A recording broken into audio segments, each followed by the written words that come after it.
think. Yeah, what is it? Yeah, we still got time before the race. It's not happy hour yet. Now, we're here at Charlotte Motor Speedway, a beautiful race day. What's your favorite thing about racing here at Charlotte? I get to sleep in my own bed. That's probably the biggest thing, honestly. And I've got a bunch of family here. Had the car loaded up, coming in this morning, and just getting to hang out. We practiced yesterday, got home, and we grilled out at the house, and just a family atmosphere. Very good. Now, in terms of the actual racing at Charlotte Motor Speedway, what's the most difficult or challenging thing you find here about racing at Charlotte? One of the more unique things about Charlotte is the way that the track changes at night. We practice during the day. We practiced on Thursday during the day. We qualified at night. The cars change. We practiced yesterday during the day. We're going to race tonight. And again, the track's going to change a lot. So we have to take past notes into account, what the car does when it cools off. We got some excitement here. That's cool.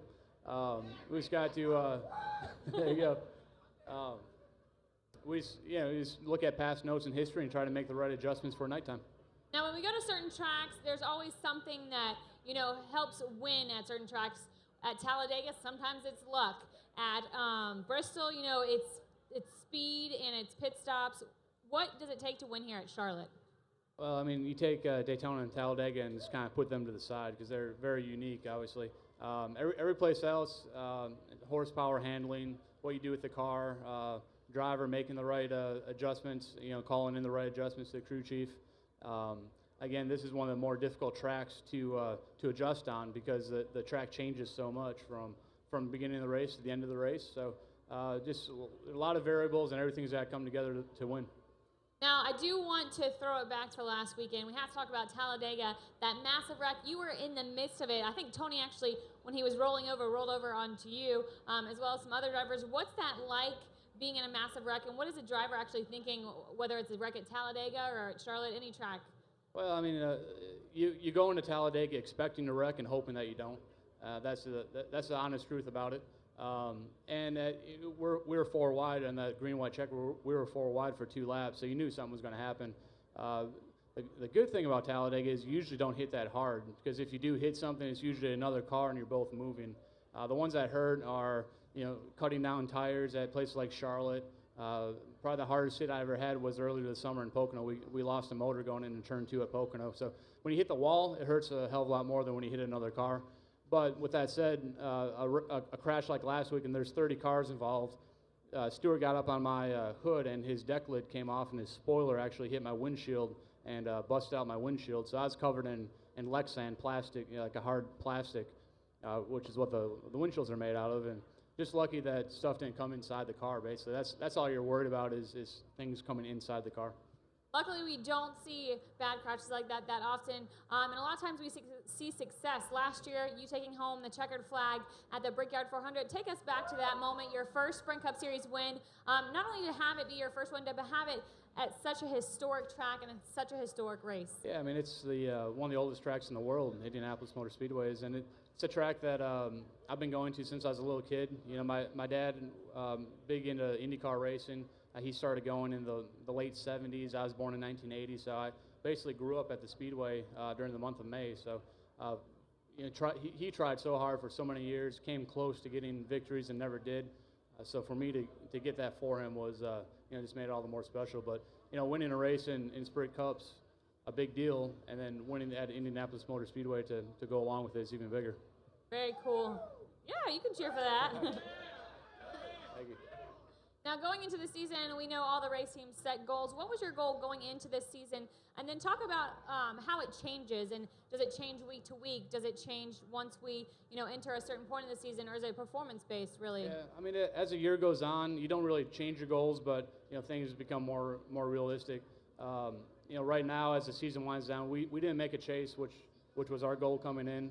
The last 2 years, we were close going into Richmond. We could have made the chase going into Richmond and just never did. But now that we're into the chase and we're out of the chase, a lot of our focus honestly goes to next year, 2013, developing the new car. We're coming out with a new Chevrolet next year. All the manufacturers will have a new style car, and they look cool, and it's just a matter of getting them to drive good and do what you want and what you expect when we unload in Daytona. So that's the main thing is, week to week you prepare for whatever track comes next. But in the bigger picture, a lot of our research and development, I guess, is going towards 2013. Very cool. Now, unfortunately, not being in the chase, you've got a lot of racing in your future, though, so a lot of Sprint Cup Series chases to go.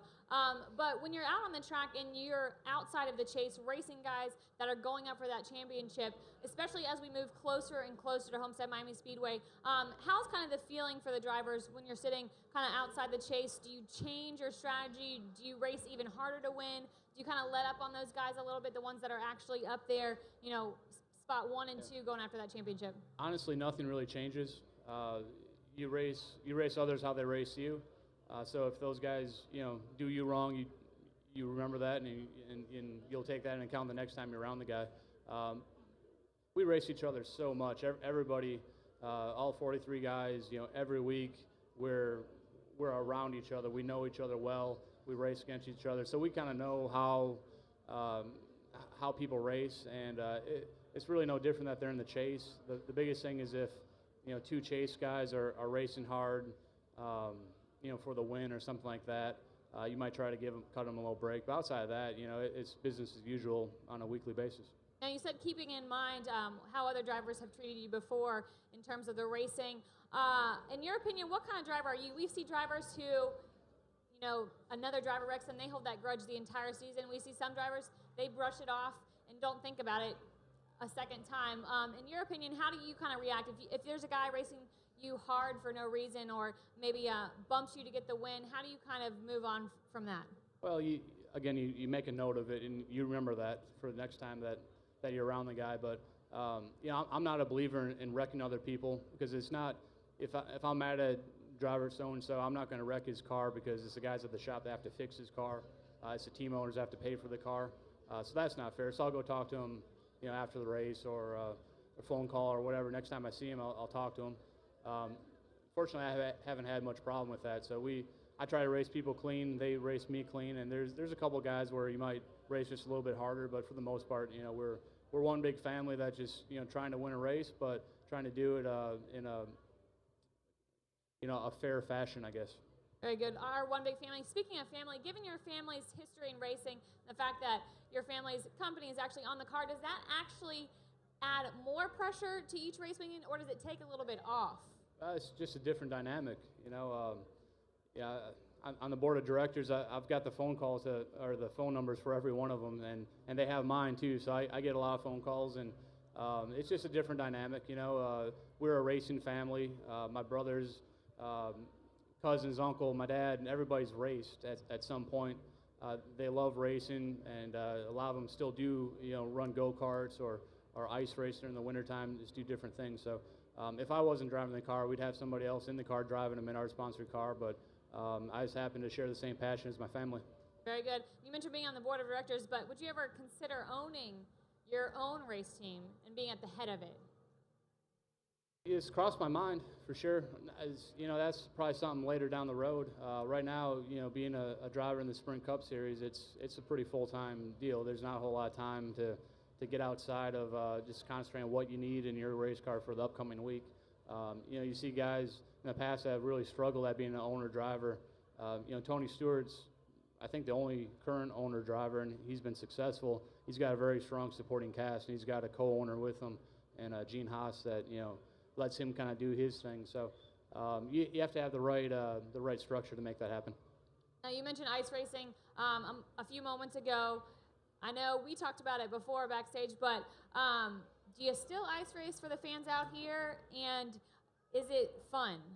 Yes, ice racing is a blast. It's the most fun I've ever had in a race car. It's something I don't get to do anymore because the season doesn't start up until February, and we're usually in Daytona by that time. Need 18 inches of ice minimum, and usually takes till about late January for that to happen, and then the season starts up February. So unfortunately, it's probably been like 8 years since I've raced on ice, but something I definitely want to do again if timing works out. Now, Richard Childress is one of the most respected guys in the sport. Having him as a boss, what's that like? And then what's the best, advice he's ever given you? Yeah, I mean, Richard's a racer. He drove himself, in the '60s, '70s, and obviously been a very successful car owner. So he knows the sport. He's a hardcore racer. He's in the shop every day, uh, trying to make things better, and he knows his stuff. He's a hands-on car owner. There's a lot of car owners who aren't hands-on. He is one of the hands-on ones. And as far as advice, he's a really fair person. He listens to people. He's tried to take some of his knowledge and move on, I guess.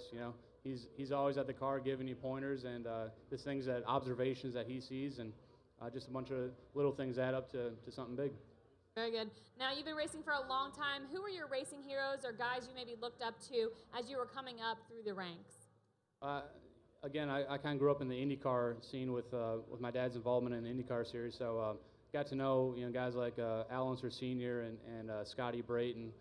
Tony Stewart drove with my dad in the mid '90s. So I was a huge Al Unser Sr. fan, and then on the NASCAR side, the battles between Earnhardt and Mark Martin were pretty epic. So glad that I can race against Mark. I consider him a friend, and he was one of my idols growing up. Very cool. Before you leave us, we're going to do the quick 10. It's 10 quick questions to help you guys learn about Paul off the track. It's going to be real easy. Quick fire. You ready? I think so. All right. If we looked in your fridge, what would we find? Yeah. Water. I have a lot of cheese in my fridge. Cheese. You're A lot a of big cheese cheese. guy. A lot of cheese and a big one of those big filtered water pitchers. Okay. That's about it, really. Cheese and We, water. we grocery shop a lot. We go to the grocery store almost every day. Very cool. Your celebrity crush? Celebrity crush? Oh man, I'm not. I don't know. I don't have one. All right. I don't have one. That's fair enough. If you had a theme song, what would it be? I'm a big metalhead. And I love metal, so I can name any song basically by Metallica, Guns N' Roses, Lamb of God, Yeah. anything like that. So I don't have one specifically, but any kind of metal song I'd be good All with. right. That's a good answer. Your favorite season of the year? My favorite what? Season. Season, winter. I love winter. I'm a big skier, downhill skier, and wintertime we sweat our ass off for 10 months. I like to be cold. Very good. A skill you wish you had? I wish I could cook better. I try cooking. We cook every night, but it usually doesn't turn out that good. All right, next question. What word do you catch yourself saying a lot or too much? Keep it PG-13. That. Okay, if you were an animal, what animal would you be? I'd like to be a dog. They got it pretty good. Yes, they've got a good life. Someone wrote a biography about you. What would the title be? Oh man, I'm too young for a biography. Good answer. If you trade places with anyone for a day, who would it be? Probably Mark Morton from Lamb of God. He's a hell of a guitar player, and I like to learn how to play. Good stuff. And finally, if you could be on the cover of any magazine, doesn't have to be motorsports or sports, which one? Any magazine? Magazine cover. Is there one that's called like Winner's Circle or Victory Lane or something like that? Yeah, very good. It'd be good. Good. All right, let's give Paul Menard a big round of applause. All right. Thank you guys. Appreciate it.